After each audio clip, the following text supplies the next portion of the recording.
Bismillahirrahmanirrahim. Assalamualaikum warahmatullahi wabarakatuh. Perkenalkan, nama saya Wahyu Egi Nugroho dan rekan-rekan saya Adityansyah, Latifah, dan Rahmat Sunanto Halim. Pada kesempatan kali ini, kelompok kami akan menjelaskan tugas grafika komputer dengan tema bidang pendidikan. Apa yang dimaksud dengan bidang pendidikan? Dalam bidang pendidikan, pemanfaatan teknologi informasi difokuskan pada peningkatan kualitas pembelajaran, sehingga dapat meningkatkan kualitas pendidikan dalam berbagai bidang seperti ekonomi, politik, sosial, dan lain-lain. Apa itu grafika komputer? Selanjutnya akan dijelaskan oleh teman saya. Assalamualaikum warahmatullahi wabarakatuh. Saya akan melanjutkan presentasi dari teman saya.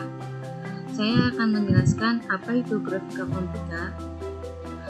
Grafika komputer menurut Soyoto yaitu sebagai perangkat alat yang terdiri dari hardware dan software untuk membuat gambar, grafik, atau citra realistik untuk seni, game komputer, foto, dan film animasi yang dapat dijalankan dengan komputer pribadi atau personal komputer atau workstation. Apa sih komputer itu? Komputer yang merupakan suatu sistem yang terdiri dari peralatan atau komponen perangkat keras atau disebut dengan hardware, dan juga perangkat lunak yang disebut dengan software yang bekerja secara otomatis. Jadi, grafika komputer itu komputer bukan hanya sekedar mesin hitung ataupun penyimpanan data. Nah, di sini komputer sebagai media pembelajaran.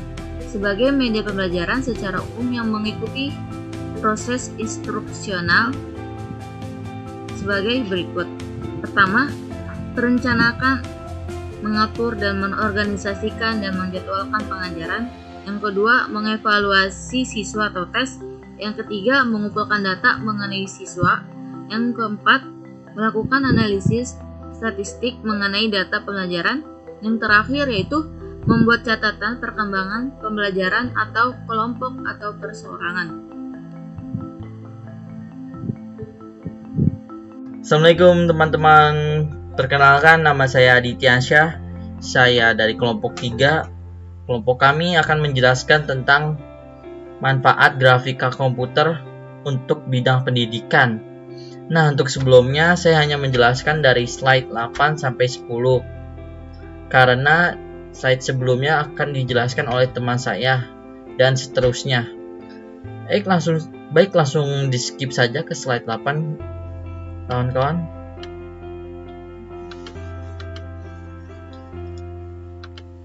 Oh ya, kita sudah sampai di slide 8.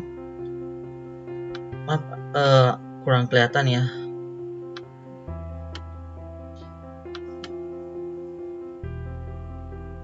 Oke. Oh ya, maaf. Sudah seperti ini saja. Komputer sebagai media pembelajaran.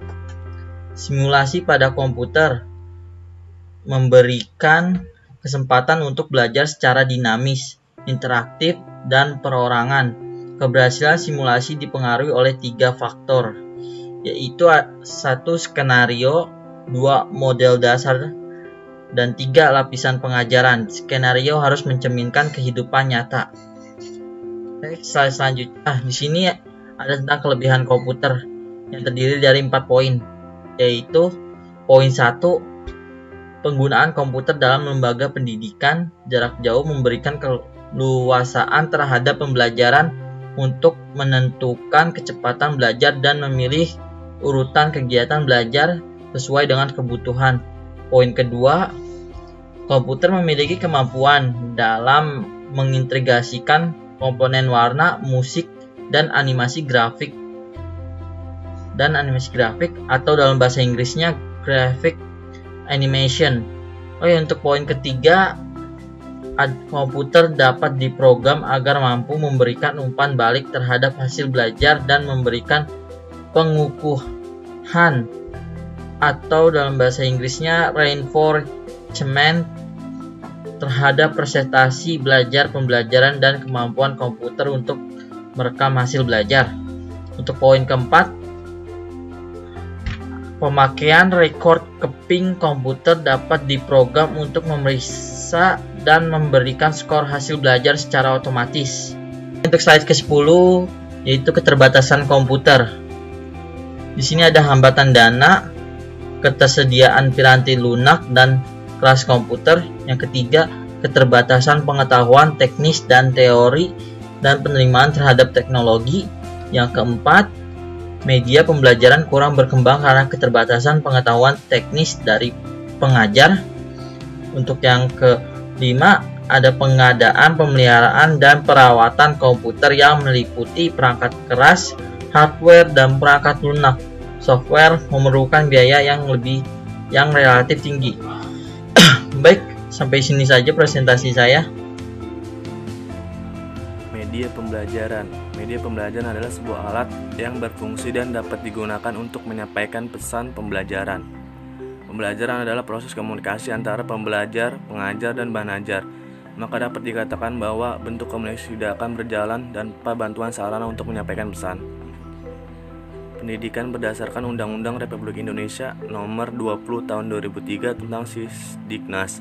Pasal 1 ayat 1 adalah pendidikan adalah usaha sadar dan terencana untuk mewujudkan suasana belajar dan proses pembelajaran agar peserta didik secara aktif mengembangkan potensi dirinya untuk memiliki kekuatan spiritual, keagamaan, pengendalian diri, kepribadian, kecerdasan, akhlak mulia, serta keterampilan yang diperlukan dirinya, masyarakat, bangsa, dan negara.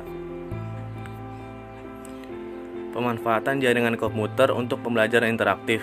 7 kemungkinan aplikasi pedagogis komputer yang meliputi 1. Distribusi informasi. 2. Komunikasi dua arah antar tutor dengan mahasiswa. 3. Alternatif pengajar tatap muka. 4. Tutorial umum. 5. Bimbingan antar sesama pembelajar. 6. Sarana diskusi. 7. Sarana perpustakaan. Kesimpulannya, teknologi informasi pendidikan adalah ilmu pengetahuan dalam bidang informasi berbasis komputer yang digunakan dalam peningkatan kualitas pendidikan.